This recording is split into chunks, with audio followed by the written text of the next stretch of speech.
In the stillness of the Sunda Strait on February 28, 1942, the Japanese cruiser Mogami stood guard over a fleet of 50 transports at Bantam Bay, where a deceptive calm hung over the waters. Suddenly, USS Houston and HMAS Perth, navigating through the darkness, unknowingly veered towards the Japanese fleet. Their unexpected arrival shattered the calm as they stumbled upon the transports. The Allied ships quickly unleashed a fierce onslaught, lighting up the night with the thunder of artillery. The Japanese transports wailed the alarm, summoning reinforcements. Mogami and her sister ship, Mikuma, hurtled into the heart of the maelstrom, accompanied by a fleet of warships. Mogami launched a deadly salvo of 6 torpedoes and scored 5 hits, each taking a ship to the depths. But not all of them bore Allied colors. General Hitoshi Imamura had been on board the transport Ryujo Maru when it was hit, and had spent 20 minutes in the water waiting to be rescued. As Commander Shukichi Toshikawa from Mogami approached Imamura's chief of staff to explain and make amends for the friendly fire incident, the aide's response was, quote, "Don't tell General Imamura. He thinks the American cruiser Houston did it. Let her have the credit." Mogami had survived the night, but its luck would only get worse. The Mogami-class cruisers were a unique and innovative response to the constraints of the 1930 London Naval Treaty, which imposed strict limits on the tonnage of cruisers, destroyers, and submarines for the United States, Great Britain, and Japan. Launched in 1934, the Mogami-class cruisers, led by the flagship Mogami, defied convention by pushing the maximum limits allowed by the treaty, leading them to be designed as vessels capable of transformation into heavy cruisers. Mogami was armed with advanced weaponry, including dual-purpose 15.5cm 60 naval guns and later 20cm 50 naval guns, complemented by smaller guns and a fearsome array of torpedoes. These cruisers also incorporated innovative materials and engineering, using electric welding and aluminum to save weight. With a displacement of 13,440 tons and new geared impulse turbine engines, they could reach 35 knots and had 2 balanced rudders for maneuverability. Despite initial technical problems, the Mogami-class cruisers underwent costly rebuilding, emerging as powerful warships with speed, armor protection, and heavy armament. What set Mogami apart was its attention to crew comfort, providing air conditioning, steel tube bunks, cold water fountains, and even pickle lockers believed to boost crew efficiency. It was perhaps the pickles that led to Mogami's ill fortune. Mogami, part of Cruiser Division 7 with sister ships Mikuma, Kumano, and Suzuyo, faced early setbacks due to typhoon damage and welding issues that warped her bow, leading to disarmament and extensive reconstruction, not to mention a reputation as an unlucky vessel. Despite her infamy, Mogami played roles in key wartime operations, from the occupation of French Indochina and the Japanese invasion of Malaya to the landings in Java, Borneo, and Sumatra in February 1942. However, Mogami first found herself in the thick of the action during the Sunda Strait battle. Tasked with covering the Japanese landing at Bantam Bay in Java, she encountered some 50 Japanese transports unloading troops.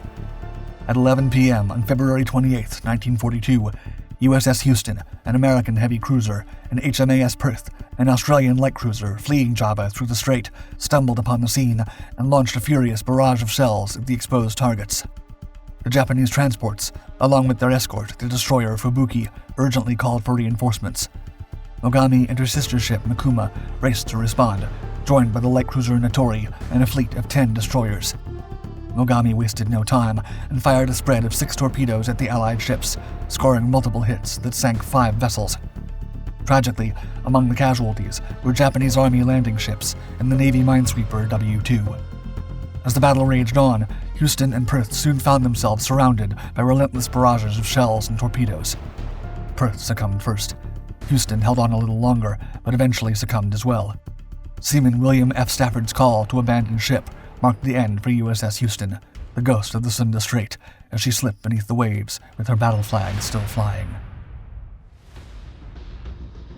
Mogami continued her wartime service in the Indian Ocean in April 1942, sinking Norwegian cargo ships.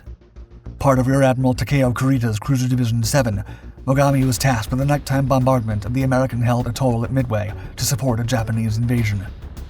However, on June 4th, the Japanese carrier force suffered a devastating ambush by American forces, leading to a crippling loss. Despite this setback, the decision was made to proceed with the bombardment mission the following evening. As the cruisers steamed homeward under dim moonlight on June 5th, they encountered USS Tambor, a surfaced American submarine.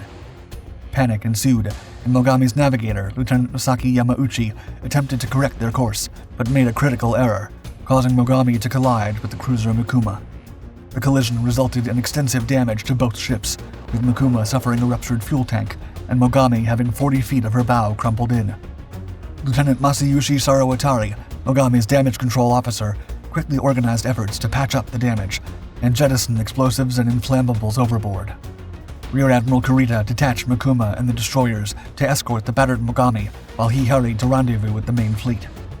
Although the damage control team's efforts saved Mogami from sinking, the cruiser could only manage a speed of 12 knots, and Mikuma was leaking oil.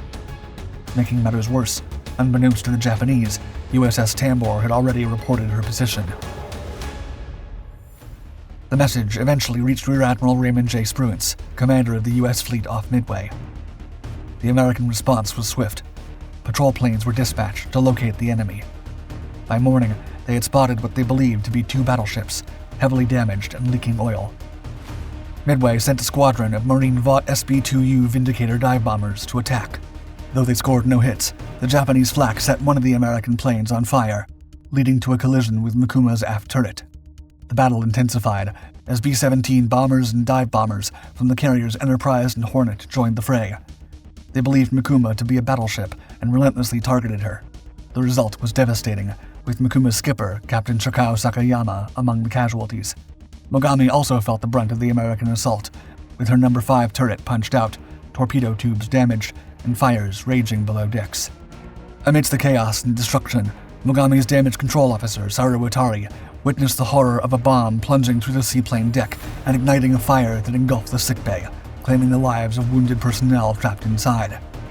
The situation was dire, and Sarawatari ordered the damaged compartment sealed off, leading to further casualties. As the relentless American attacks continued, Mikuma was eventually abandoned and sank, while Mogami, battered and burned, managed to escape. The cruiser owed its survival to Sarawatari's determined damage control efforts. After 5 weeks of repair work, Mogami was made seaworthy once more and sailed to safety. After rejoining Cruiser Division 7 on June 8, 1942, Mogami underwent repairs in Truk. On June 20th, Rear Admiral Shoji Nishimura took command of Cruiser Division 7, which was transferred to the 3rd Fleet. Mogami then underwent a major conversion at Sasebo Naval Arsenal, transforming into an aircraft cruiser to enhance fleet reconnaissance capabilities. This overhaul involved removing turrets, modifying magazines, extending the aft deck, and installing aircraft facilities and radar. Despite the absence of new aircraft, Mogami continued her mission. She faced minor damage from a collision with the oiler Toa Maru on May 22, 1943. Mogami departed for Truk on July 9th. The convoy repelled an attack by USS Tenosa. From August to November, she engaged in sorties from Truk and later joined Cruiser Divisions 4, 7, and 8 in the Solomon Islands. On November 5, 1943, Mogami was hit by a bomb from USS Saratoga's SPD Dauntless dive bomber at Rabaul, resulting in a fire and casualties. Once more, Mogami underwent repairs in Truk, after which she returned to Japan for further upgrades before returning to her duties. During the Battle of the Philippine Sea, Mogami was hindered by material shortages and only played a minor role along with the 5 seaplanes she carried. Subsequently, Mogami was stationed at Lingpa Roads near Borneo, guarding vital oil stocks. In October 1944, as American forces invaded the Philippines, Mogami joined Vice Admiral Shoji Nishimura's efforts to counterattack. Codenamed Sho Ichigo, the Japanese plan aimed to divert American carriers with a carrier demonstration while battleships struck American transports. Nishimura's squadron, including the aged battleships Fuso and Yamashiro, Mogami, and 4 destroyers, ventured forth, followed by Rear Admiral Kiyohide Shima's squadron. American carriers USS Enterprise and USS Lexington launched airstrikes, alerting the Japanese to their presence. However, Rear Admiral Jesse Oldendorf blocked their path in Surigao Strait, deploying PT boats, destroyers, 6 battleships, 4 heavy cruisers, and 4 light cruisers. On October 25, 1944, Nishimura's force entered Surigao Strait, encountering early skirmishes with PT boats and destroyers. Amidst the confusion, Mogami was momentarily mistaken for an enemy ship, resulting in tragic friendly fire casualties. Nevertheless, the Japanese formation regrouped and continued north. At 2:58 a.m., the Americans launched a devastating torpedo attack, severely damaging Fuso and 2 destroyers. Undeterred, Nishimura pressed forward with Yamashiro and Mogami, dodging American torpedoes. However, an hour later, they confronted the American battle line, facing the full force of Oldendorf's firepower. On Mogami, the American barrage was perceived as distant flashes, followed by the ominous whistling and hissing of incoming shells. While most of the American shells were aimed at the Japanese battleship Yamashiro, Mogami used the opportunity to expose her torpedo tubes. However, American destroyers Daly and Batch spotted Mogami approaching the illuminated destroyer Hutchins, causing confusion about the identity of the approaching ships. As a result, Mogami sustained multiple hits, damaging key areas like her mainmast, radio rooms, and anti-aircraft mounts. Despite the damage, Mogami attempted to launch torpedoes, but faced relentless fire from American cruisers, led by Admiral Oldendorf himself. Hits knocked out one of her turrets, causing smoke to fill the engine room and necessitating an evacuation. A debate ensued on Mogami's bridge, with Captain Ryo Toma favoring withdrawal, while his officers, driven by the Bushido spirit, were determined to press on. Ultimately, Mogami reversed course and headed north, but continued to suffer damage from American fire. At 4:02 a.m., 3 shells from the cruiser Portland struck Mogami, causing significant casualties, including Captain Toma. In the chaos that followed, Chief Petty Officer Suichi Yamamoto took command, called for manual steering, and led the ship's withdrawal. Mogami continued to sustain damage, losing engine rooms and power. The Battle of Sunda Strait ended as a significant American victory, with Japan suffering heavy losses, including the sinking of the battleship Yamashiro. Mogami and the destroyer Shigure were among the few Japanese vessels left afloat, but as they withdrew, they collided with Admiral Shima's ships, including the cruiser Nachi. This collision caused damage to both ships, and control shifted to the gunnery officer on Mogami's bridge. Japanese officers, including torpedo officer Kokichi Mori, advised against continuing forward, fearing an American trap. Admiral Shima, aboard his damaged flagship Nachi, and contemplating the disastrous state of his fleet, particularly the battered cruiser Mogami, ordered a slow retreat at 4:41 a.m. The situation aboard Mogami was perilous, with damage from the collision and fires. The crew struggled to control the fires, even jettisoning torpedoes to prevent further explosions. Despite extreme concerns, the cruiser's main engine continued to run, and they used hand steering to maneuver. The pursuing American forces sank the destroyer Asagumo and prepared to shell the retreating Japanese fleet.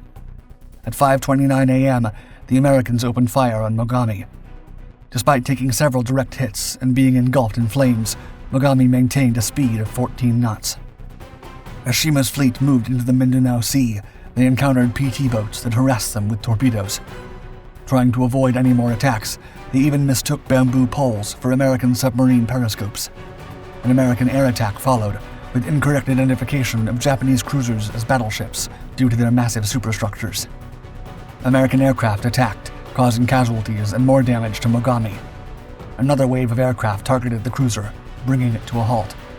American bombs ignited a fierce blaze in the cruiser's oil tanks. Despite efforts to prevent a catastrophic explosion, Mogami had to be abandoned. Akebono, a destroyer, assisted in rescuing survivors, but eventually a torpedo sank Mogami, with only a fraction of the crew surviving. Nachi managed to reach Manila, but was later sunk during an American airstrike, resulting in significant loss of life. Mogami experienced a tragic and emblematic series of misfortunes. Her ill-fated journey culminated in her encounter with USS Chanticleer's divers in Manila Bay. This encounter revealed a symbolic humiliation for Mogami, as the divers recovered Vice Admiral Shima's flag from the wreck of the cruiser Nachi, marking the only instance in World War II where an enemy admiral's flag was taken from a warship at sea.